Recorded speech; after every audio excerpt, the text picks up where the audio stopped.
আসলে এখনও আমরা যে বাড়িটাতে যাচ্ছি এই ওনার স্বামী মারা গেছে এবং উনি একটা মাদ্রাসা প্রতিষ্ঠানে রান্না বান্নার কাজ করে খায়।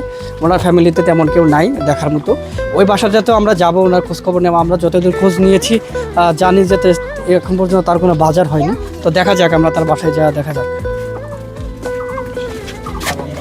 আমরা ওই বাসাটাতে যাচ্ছি তার বাড়ি পৌঁছায় দিতে। এই যে এই পাশে যে একটি ঘরটা, এই ঘরটাতে উনি থাকে, ওনার এটাই বাড়ি, এই ঘরেই থাকে। আচ্ছা, আপনার থেকে একটু জানতে চাই, আপনি কি ঈদের কোনো বাজার করছেন এখন পর্যন্ত? না, কোনো বাজারে করেন নাই? আচ্ছা, আপনার মুখ থেকে একটু শুনতে চাই, আপনার বাড়িতে কে কে আছে? আমি আর আমার বেটা।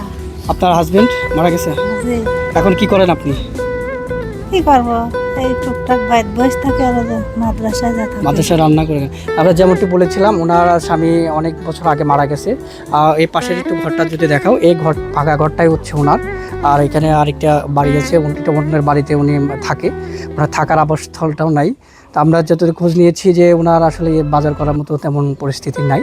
তো আমরা আসছি ওয়ারখান ফাউন্ডেশন থেকে। তো আপনার জন্য কিছু ঈদ পণ্য উপহার নিয়ে আসছি। আপনি এটা উঠাই দাও, ওনার হাতে উঠাই দাও। আপনাকে যে বাজারটা আমরা দিলাম, আপনারা এই ছেলেকে দিয়ে কি একবেলা ঈদে ভালো খেতে পারবেন?